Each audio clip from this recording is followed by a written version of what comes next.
मंगेश्वर भाई एक अभ्यासू एक उच्च खरोखर शिक्षित अभ्यासू व्यक्ती बनतोय आणि थोड्या दिवसात फार मोठं नाव केलेलं आहे कुस्ती निवेदक हंगेश्वर रायगुडे सर आपल्याशी संवाद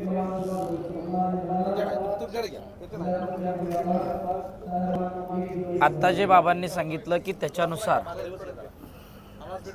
बरं ठीक केसरी कुस्ती स्पर्धेमध्ये आजचा दिवस फार महत्त्वाचा ठरणार आहे, कारण याच्यामधूनच सेमीफायनल फायनलची तिकीटं ठरणार आहेत. आज गादी विभागामध्ये 4 कुस्त्या होणार आहेत, माती विभागामध्ये 4 कुस्त्या होणार आहेत. त्याच्यामध्ये आकर्षक लढत असणार आहे शिवराज राक्षे आणि पृथ्वीराज पाटलाची.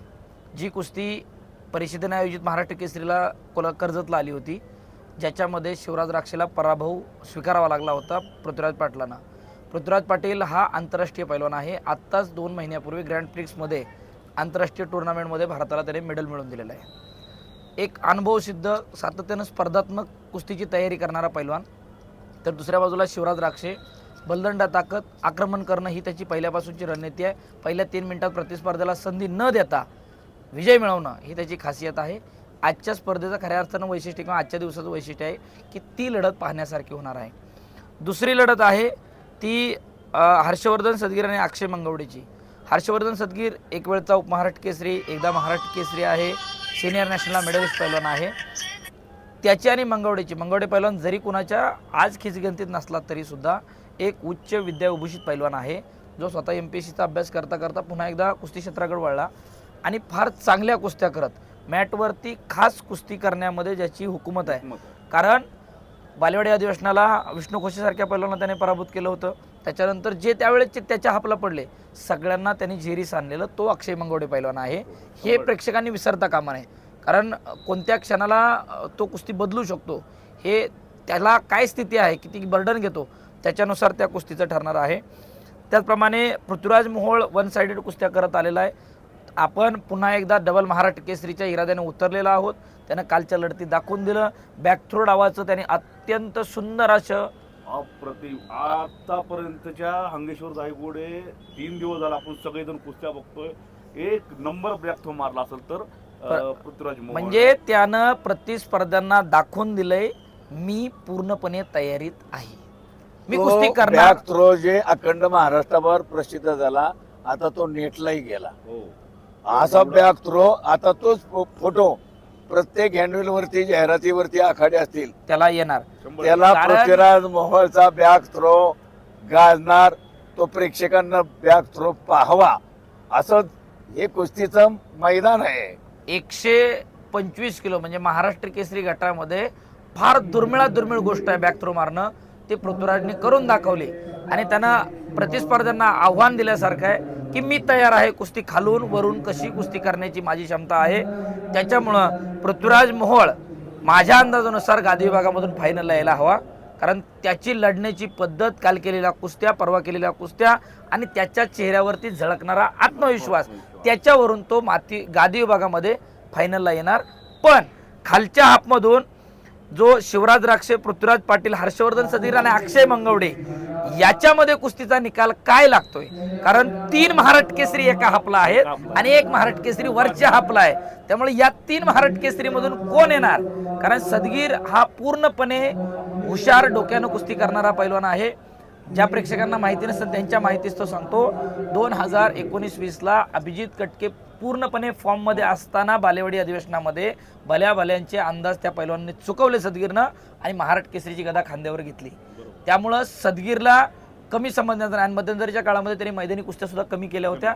याच्यावरून काल त्यानं दाखवून दिले, दादा शेळकेला त्याने पराभूत केला एकदम सहज 1 साइड हरवल्यासारखं. त्यामुळं हर्षवर्धन सदगीरचं त्या हाफमध्ये फार तगडं आव्हान असणार आहे. पृथ्वी पाटील समोर असणार आहे, शिवराज राक्षे समोर असणार आहे. शिवराजच्या कुस्त्या बघितलेल्या आहेत.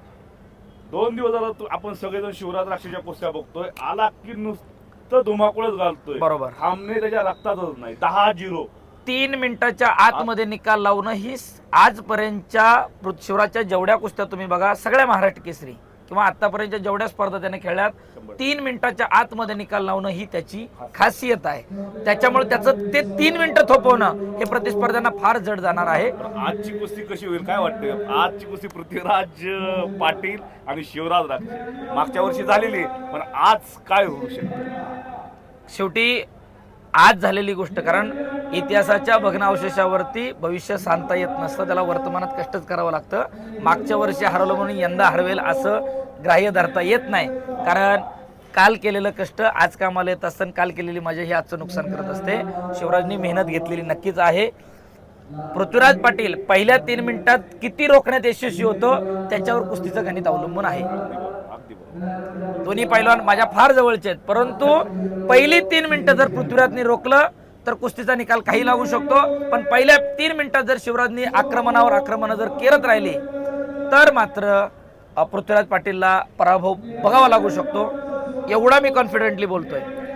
तर त्याचबरोबर माथ्या आखाड्यात महाराष्ट्र केसरी सिकंदर शेख आणि विक्रमसिंह भोसले ही चांगला पैलवान आहे. कुमार महाराष्ट्र केसरी आणि एक नव्या दमाचा पैलवान आहे, तोही आक्रमक कुस्ती करतो. विक्रम सिंहला बघितल्यानंतर समाधान घोडकेची आठवण येते. 100%. कुस्ती कमी उंचीचा ठेंगण्या मूर्तीचा पैलवान आहे, परंतु सातत्यानं कुस्तीमध्ये आक्रमण करणं, प्रतिस्पर्धेचे आक्रमण थोपणं ही त्याची रणनीती आहे.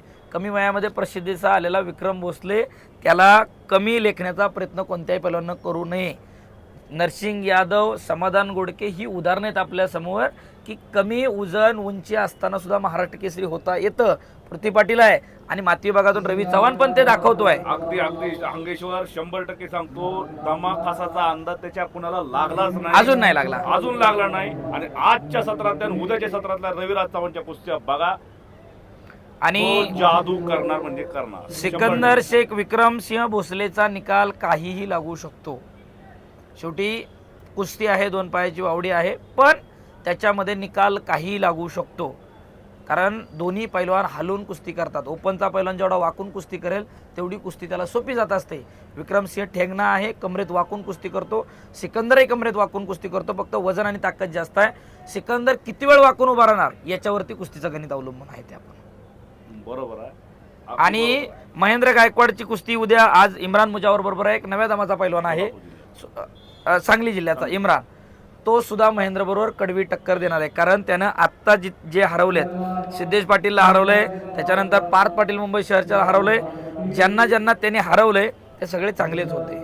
आज मैदानी कुस्तीमध्ये सगळे 1 नंबर 2 नंबरला लढणारे पैलवान आहेत, त्यांनी पराभूत केलंय. महेंद्रची कुस्ती सुद्धा फार चांगली बघण्यासारखी होईल आत्ताच्या फेरीमध्ये. त्याच्यानंतर सुदर्शन कोतकर, राम कांबळे. सुदर्शन गेल्या वर्षी महाराष्ट्र केसरीला इंजोर्ड झाला होता, दुखापत झाली होती. त्याच्यानंतर त्यानं मागच्या 4-5 महिन्यापासून कमबॅक केलेला आहे. त्यांनी फार काल चांगल्या कुस्त्या केल्या. सुदर्शन पाटलाला त्यांनी पराभूत केलं, त्याच्यानंतर शशिकांत जोमाळेला त्यानं पराभूत केलं. आणि आज रामचंद्र कांबळेवर कुस्ती आहे, जो रामचंद्र गेल्या वर्षी ब्रॉन्झ मेडलच्या मॅचमध्ये पराभूत झाला होता मॅट विभागामध्ये. यावर्षी तो मातीत खेळलेला आहे. त्यामुळं सुदर्शन कोतकरही खालून सेमीफायनलला येण्याची अपेक्षा आहे. सिकंदर शेख विक्रमसिंह भोसलेचा निकाल आत्ता तरी प्रथम दर्शनी सिकंदरच्या बाजूने जरी दिसत असेल तरी प्रत्यक्षात कुस्तीमध्ये कोण किती लोड घेते त्याच्यावरती तो निकाल ठरणार आहे. इम्रान मुजावर महेंद्र गायकवाड या कुस्तीमध्ये महेंद्र पुढची फेरी गाठेल, तर शुभम शिंदनाळे आणि रवी चव्हाण ही या स्पर्धेमधली माती विभागामधली एक प्रेक्षणीय कुस्ती होणार. याचं कारण आहे की रविराज चव्हाण अनेक दिवसानंतर स्पर्धेमध्ये उतरलेला आहे, लढतोय. 6 मिनिटं कुस्ती चालवणं, शेवटच्या क्षणापर्यंत कुस्ती करणं ही त्याची खासियत आहे.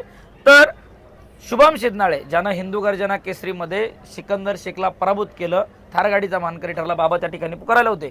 सांगायचं तात्पर्य एवढंच आहे की शुभम शिंदनाळे हा ग्रेको रोमनचा महाराष्ट्र केसरी आहे, गेल्या वर्षीचा. महाराष्ट्र राज्य कुस्ती संघाच्या वतीनं आयोजित बलदंड ताकदीचा आहे, कोल्हापूरचा आहे. आणि कोल्हापूरची खासियत आहे शेवटच्या क्षणापर्यंत कुस्ती करणं. कोल्हापूर विरुद्ध सोलापूर माती विभागामध्ये फार प्रेक्षणीय लढत होईल याची मी गोही प्रेक्षकांना देतो. अशा एकंदरीत या सगळ्या कुस्त्यांनी त्यांची वर्णनं आहे. त्याच्यामुळं आजचं सत्र खऱ्या अर्थानं रोमहर्षक होणार आहे. रामकृष्णांना सातव पाटील यांनी जी ही स्पर्धा घेतली त्याच्यामधून महाराष्ट्रातल्या पैलवानांचा दमखास खऱ्या अर्थानं लागलेला आहे. त्याच्यामुळं आज सायंकाळचं सत्र कुणी चुकू नका. बरोबर आहे. आजचं सायंकाळचं सत्र खरोखर बघण्यासारखं आहे.